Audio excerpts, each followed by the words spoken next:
Virtual digital assets या video markets में mixed trade हुआ क्योंकि निवेशक प्रमुख इन्फ्लेशन डेटा और कई फेडरल रिजर्व स्पीचेस का इंतजार कर रहे हैं जो आगे चलकर मॉनेटरी पॉलिसी की दिशा का संकेत दे सकते हैं। बिटकॉइन मार्केट कैप के हिसाब से सबसे बड़ी क्रिप्टो करेंसी $63,000 के स्तर के करीब ट्रेड कर रही है। क्रिप्टो करेंसी का IC15 इंडेक्स 3% बढ़कर 78,800 पॉइंट्स पर ट्रेड कर रहा था। सेंटिमेंट के डेटा के अनुसार transactional volume, daily active addresses और व्हेल ट्रांजैक्शन की संख्या में गिरावट के कारण बिटकॉइन नेटवर्क गतिविधि ऐतिहासिक निचले स्तर पर पहुंच रही है। दिलचस्प बात यह है कि बिटकॉइन ब्लॉकचेन पर ट्रांजैक्शन वॉल्यूम पिछले एक दशक में सबसे कम हो रही है, जबकि दैनिक एक्टिव एड्रेसेस की संख्या जनवरी 2019 के बाद से अपने सबसे निचले पॉइंट पर पहुंच गई है। व्हेल गतिविधि भी धीमी हो गई है। व्हेल लेनदेन की संख्या $100,000 से अधिक हो गई है, जो 2018 के अंत के बाद से अपने सबसे निचले पॉइंट पर है। संयुक्त राज्य अमेरिका के प्रमुख बैंकिंग संस्थानों में से एक वेल्स फार्गो ने विभिन्न बिटकॉइन ETF में निवेश के माध्यम से क्रिप्टो करेंसी की दुनिया में अपने प्रवेश का खुलासा किया है।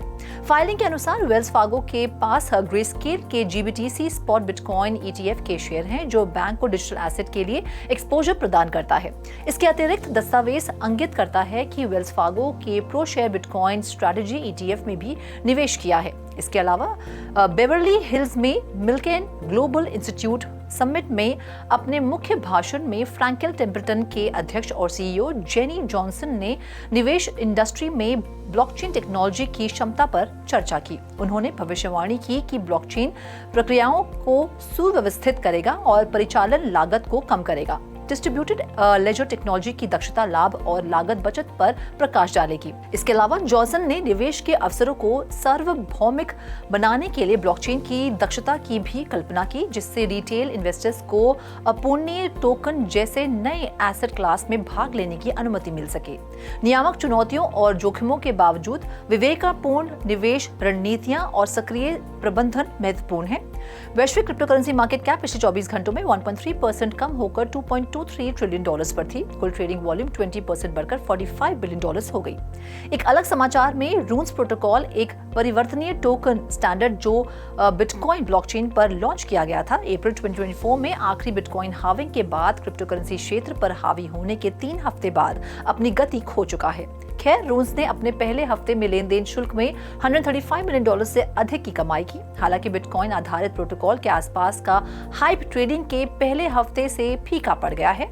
सभी मुख्य विकास मैट्रिक्स में काफी गिरावट आई है। आगे बढ़ते हुए संयुक्त अरब एमिरेट्स और बहरीन विनियमित क्रिप्टो ब्रोकर कॉइनमेना ने टेलीग्राफ के द ओपन नेटवर्क को अपने प्लेटफॉर्म में जोड़ा है, जिससे ये टर्न नेटवर्क के माध्यम से USDT निकासी को सक्षम करने वाला पहला क्षेत्रीय मंच बन गया है। टर्न इथेरियम के ERC20 और ट्रॉन के TRC20 के साथ जुड़ गया है और जो USDT भेजने के लिए कॉइनमेना यूजर्स के लिए उपलब्ध तीसरा ब्लॉकचेन है। आगे बढ़ते हुए एमिरेट्स NBD ने नवीन फाइनेंशियल प्रोडक्ट्स और सर्विसेज को विकसित करने के लिए ब्लॉकचेन डेटा प्लेटफॉर्म चेनलाइसिस के साथ साझेदारी की है। ये साझेदारी डिजिटल फाइनेंस लैंडस्केप में नियामक अनुपालन के लिए एमिरेट्स NBD की प्रतिबद्धता को प्रदर्शित करती है। अमेरिकी स्टॉक फ्यूचर्स में मिला जुला ट्रेड हुआ क्योंकि मार्केट पार्टिसिपेंट्स ने इस हफ्ते के अंत में प्रमुख इन्फ्लेशन आंकड़ों पर ध्यान केंद्रित किया। S&P 500 से जुड़ा फ्यूचर 0.1% बढ़ा, जबकि नास्डैक 100 फ्यूचर 0.21% ऊपर गया। Dow Jones industrial average futures में 0.01% की बढ़त के साथ ट्रेड हुआ। बिटकॉइन 3.4% ऊपर $63,100 पर ट्रेड कर रहा था। दूसरी सबसे बड़ी क्रिप्टो करेंसी इथेरियम 2.3% बढ़कर $2,980 पर ट्रेड कर रही थी। BNB 1.3% बढ़कर $596 पर ट्रेड कर रही थी। सोलाना SOL 1.3% ऊपर था और $146 पर ट्रेड कर रहा था। कार्डानो का ADA टोकन 3% बढ़कर $0.45 पर ट्रेड कर रहा था। अवलांच AVAX 1% अधिक $33.7 पर ट्रेड कर रहा था। पॉलीगॉन मैटिक 0.5% बढ़कर $0.67 पर ट्रेड कर रहा था। लोकप्रिय मीम कॉइन डोज 3% बढ़कर $0.14 पर ट्रेड कर रहा था। शिबा इनू में 6% की बढ़त देखी गई। इसी के साथ रिपल का XRP टोकन 0.2% बढ़कर $0.56 पर ट्रेड कर रहा था। पोल्काडॉट 1.6% बढ़कर $6.7 पर ट्रेड कर रहा था। कॉइन मॉनिटर में फिलहाल इतना ही। आप देखते रहिए 3.TV और ज्यादा जानकारी और स्टोरीज के लिए लॉग ऑन करें हमारी वेबसाइट www.3watchtv.io पर या फिर QR कोड को स्कैन करें।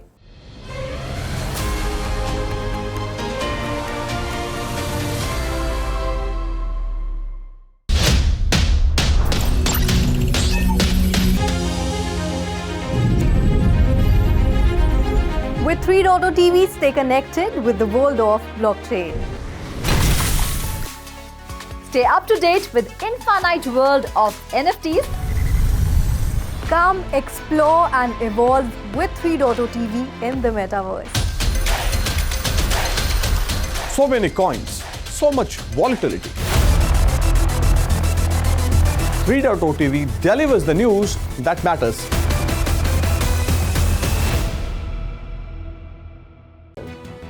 Bitcoin's price has been fluctuating since reaching an all-time high in mid-March, causing concern among investors. However, data analytics firm Sentiment has revealed that on-chain activity on the Bitcoin network is approaching historic lows due to a downtrend in various metrics, including transaction volume, daily active addresses, and whale transaction count. Transaction volume on the Bitcoin blockchain is falling to its lowest in the past decade, while the number of daily active addresses has reached its lowest point since Jan 2019.